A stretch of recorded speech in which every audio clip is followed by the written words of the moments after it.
안녕하세요. 플라즈마 주식캠퍼스입니다. 현재 주식시장에서 알려진 검색기, 매매기법 등 정말 좋은 노하우들이 공유되어 있습니다. 하지만 지금같이 하락장에서는 이런 노하우들이 과연 효과가 있을까요? 물론 효과가 있는 좋은 노하우들도 분명히 있습니다. 그런데 현재 시점에서는 노하우들보다 매크로적인 시나리오를 더 체크해야 합니다. 최근 여러분들께 도움이 되고자 공유한 저의 노하우들마저도 잠시 접어두고 우리는 매크로에 집중해야 합니다. 이번 영상에서는 우리가 가장 집중해야 할 매크로 요소들을 간단히 정리해 보겠습니다. 정말 중요하니 영상을 끝까지 시청하세요. 이번 영상에서는 딱 3가지를 보겠습니다. 1. 물가 2. 금리 3. 경기 침체. 첫 번째 주제는 물가입니다. 현재를 기준으로 다음 달에 CPI 지수가 10월 13일에 발표되는데요. 저는 조심스레 물가가 이제 피크아웃을 할 것이라고 생각합니다. 이유는 2가지입니다. 첫 번째, 영상 제작 시점으로 미국 모기지 금리가 약 7%를 향하고 있습니다. 이는 미국 주택시장의 하락을 예고합니다. 두 번째는 에너지 가격인데요. 러시아 우크라이나 리스크로 에너지 가격은 변동성이 존재하겠지만 현재 킹달러 추이에서 유가는 고개를 못 들고 있습니다. 이제는 유가가 날뛰던 말던 킹달러에만 집중이 되어 있습니다. 앞서 소개한 2가지의 이유는 인플레이션의 30%를 차지하는 인플레이션을 부추기는 아주 중요한 항목들입니다. 특히 주택시장에 집중을 해야 하는데요. 제롬 파월 의장이 이번 FOMC에서 연준 의장으로서의 이례적인 행동을 합니다. 바로 자산시장에 대한 코멘트인데요. 제롬 파월 의장은 미국 부동산 시장은 조정을 거칠 것 이라는 코멘트를 합니다. 이러한 시그널들이 인플레이션, 물가가 점차 정점에 다가가는 아주 중요한 신호가 됩니다. 두 번째 주제는 금리입니다. 간단히 정리하겠습니다. 금리는 높게 올리던 예상보다 적게 올리던 중요한 게 아닙니다. 저는 물가를 잡으려면 강한 금리 인상을 하는데 적극 동의를 하는 편입니다.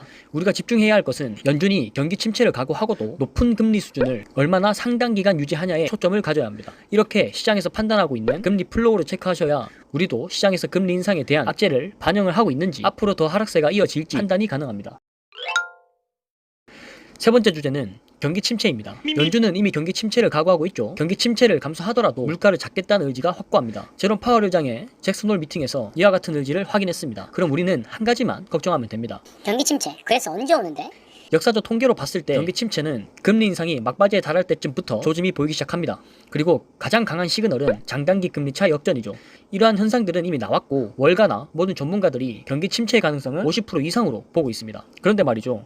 경기 침체가 온다면 주가는 하락할까요? 아무도 모르죠. 네. 저도 모릅니다. 미래는 어떻게 될지 모르니까요. 근데 중요한 게 있습니다. 최근 미국 증시 하락에 대한 뉴스 헤드라인의 대다수가 이러합니다. 강한 긴축 플러스 경기 침체 우려의 하락. 네, 저는 개인적으로 현재 조만간 있을 경기 침체를 증시가 반영하고 있다고 봅니다. 앞서 소개드린 3가지를 정리해보면 다음과 같습니다. 물가는 곧 피크아웃을 칠 것이다. 금리는 내년까지는 상승이다. 경기 침체는 예고되어 있다. 그럼 이러한 3가지를 정리했을 때 현재 우리는 주식을 사야 할까요? 아니면 현금이나 달러를 보유해야 할까요? 네, 저는 2가지로 나눌 수 있다고 봅니다. 장기적인 고통을 겪지 못하는 분들은 단기적으로는 현금 보유가 맞습니다. 하지만 향후 1년에서 3년을 보고 투자를 한다면 저는 현재의 시기가 주식을 모아갈 시기라고 보고 있습니다. 항상 위기는 기회였고 큰 폭의 하락 후 큰 상승이 있었습니다. 모든 사람들이 현금을 손해할 때 위기의 주식을 사모으는 소수의 투자자들이 역사적으로 많은 돈을 벌었습니다. 다만 그만큼의 고통의 기간을 감당했겠죠. 저는 현재의 증시가 물가, 금리, 경기 침체 모두를 반영하고 있는 최고의 고통의 순간이라고 봅니다. 물론 더 하락할 수 있습니다.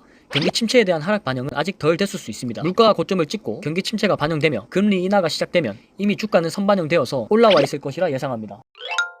매크로적인 얘기를 할 때면 정말이지 많은 주제를 다뤄야 합니다. 지극히 개인 의견이며 제 얘기는 100%가 아닙니다. 하지만 전 저의 시나리오대로 움직일 것입니다. 여러분들에게 도움이 됐으면 좋겠습니다. 영상이 좋으셨다면 구독과 좋아요로 표현해 주시고 지금까지 여러분들에게 다 퍼주고 싶은 플라즈마 주식 캠퍼스였습니다.